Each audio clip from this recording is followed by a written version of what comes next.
जय भीम, जय जोहार साथियों। क्या आप जानते हैं भारत के संविधान द्वारा दिए गए अनुसूचित जाति जनजातियों का आरक्षण अब खतरे में आ गया है, क्योंकि माननीय सुप्रीम कोर्ट ने एससी एसटी वर्ग के आरक्षण में और उपवर्ग बनाने का आदेश दे दिया है। इसके साथ ही क्रीमी लेयर भी लगाने का सुझाव दिया गया है। सुप्रीम कोर्ट के इस निर्णय के बाद एससी एसटी जातियों के उन लोगों को आरक्षण नहीं मिलेगा जिनकी एक पीढ़ी ने आरक्षण का फायदा ले लिया है। बाबा साहब ने बड़ी कठिनाई से जिन पिछड़ी अछूत जातियों को सूचीबद्ध कर एकजुट किया था, उनमें अब फूट पड़ जाएगी। क्या आप चाहते हैं एससी एसटी के लोग आपस में लड़ें? क्या आप चाहते हैं कि आपके बच्चों को आरक्षण जैसी सहूलियतें ना मिले? अगर नहीं तो आइए इस फैसले के खिलाफ आवाज बुलंद करें और केंद्र सरकार से ये मांग करें कि एससी एसटी आरक्षण को संविधान की 9वीं सूची में शामिल किया जाए। इसके लिए सरकार तुरंत एक अध्यादेश लाए। आइए एकजुट होकर आंदोलन में सहभागी बने। निकलो बाहर मकानों से, जंग लड़ो बेईमानों से। भारत बंद, भारत बंद, भारत बंद। निकलो बाहर मकानों से, जंग लड़ो बेईमानों से। निकलो बाहर मकानों से, जंग लड़ो बेईमानों से। दलित हक की लड़ाई है, भारत में देखो छाई है। दलित हक की लड़ाई है, भारत में देखो छाई है। आवाज दो हम एक हैं, एक है हम एक है। आवाज दो हम एक हैं, एक है हम एक है। दिनांक 21 अगस्त सुबह 10:30 बजे। भारत बंद, भारत बंद, भारत बंद। जुल्मी जब जब जुल्म करेगा सत्ता के हथियारों से, चप्पा चप्पा गूंज उठेगा जय भीम के नारों से। जो दलितों से टकराएगा वो चूर चूर हो जाएगा। हम अम्बेडकरवादी हैं, संघर्षों के आदी हैं। बाबा साहब के चेले हैं, भारत में सबसे पहले हैं। दलित हक की लड़ाई है, भारत में देखो छाई है। आवाज दो हम एक हैं, एक है हम एक है। जस्टिस नरेंद्र नाथ मित्तल के पुत्र जस्टिस पंकज मित्तल और पूर्व राज्यपाल आरएस गवई के पुत्र जस्टिस बीआर गवई का मानना है कि आरक्षण सिर्फ पहली पीढ़ी को मिले, उसके बाद वालों को नहीं। सुप्रीम कोर्ट के पूर्व चीफ जस्टिस वाईबी चंद्रचूड़ के पुत्र चीफ जस्टिस डीवाई चंद्रचूड़ का फैसला है कि आरक्षण का आर्थिक आधार पर वर्गीकरण किया जाए, क्योंकि आरक्षण का लाभ लेकर एससी एसटी की एक पीढ़ी धनवान और सक्षम बन गई है।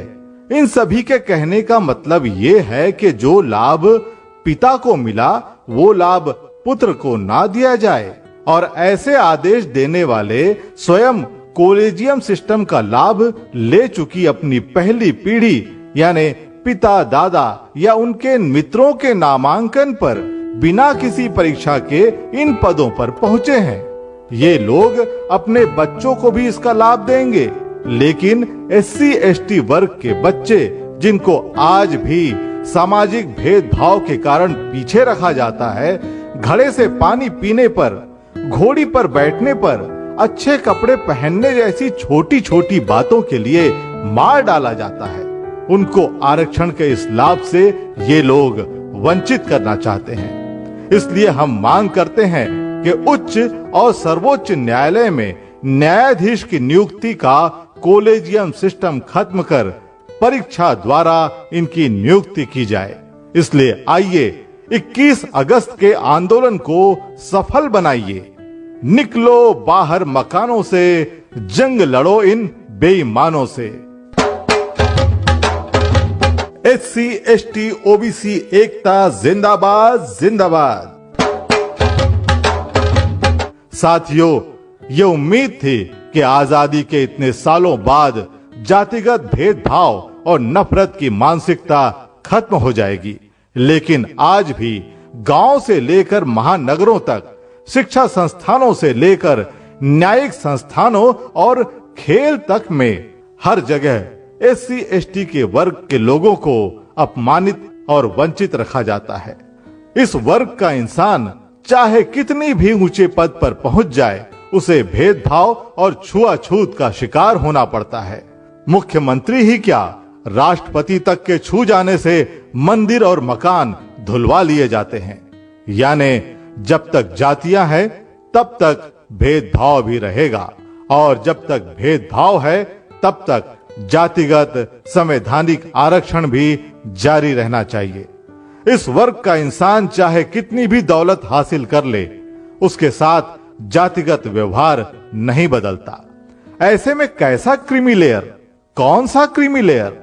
ओबीसी वर्ग में भी क्रीमी लेयर की शर्त डालकर ओबीसी आरक्षण को लगभग शून्य कर दिया गया है। हमारी मांग है कि ओबीसी वर्ग के आरक्षण से क्रीमी लेयर की शर्त को समाप्त किया जाए। इसलिए आइए 21 अगस्त के आंदोलन को सफल बनाएं। निकलो बाहर मकानों से, जंग लड़ो इन बेईमानों से। एससी एसटी ओबीसी एकता जिंदाबाद जिंदाबाद। साथियों, पिछले संसद सत्र के बीच 1 अगस्त 2024 को एससी एसटी के खिलाफ एक असंवैधानिक फैसले से संविधान की हत्या की गई है। लेकिन बड़ी बड़ी पार्टियों के एक भी एससी एसटी सांसद ने इस पर संसद में कोई सवाल नहीं उठाया। संविधान बचाने के नाम पर जीती हुई इन पार्टियों ने भी संसद में संविधान को बचाने के लिए कुछ नहीं कहा। आइए उन सांसदों विधायकों से सवाल करें कि वो हमारे वोट लेकर बेईमान क्यों हो गए। सड़क और रैलियों में बोलने के बजाय संसद में क्यों नहीं बोले। आइए इस आंदोलन के जरिए हम उन्हें संदेश दें कि सड़क पर नहीं बल्कि संसद में इस असंवैधानिक आदेश के खिलाफ आवाज उठाकर अध्यादेश लाएं, वरना यह साबित हो जाएगा कि संविधान बचाने का नारा झूठा था। तो इसलिए आइए 21 अगस्त के आंदोलन को सफल बनाइए। एससी एसटी ओबीसी एकता जिंदाबाद जिंदाबाद। निकलो बाहर मकानों से, जंग लड़ो बेईमानों से, निकलो बाहर मकानों से, जंग लड़ो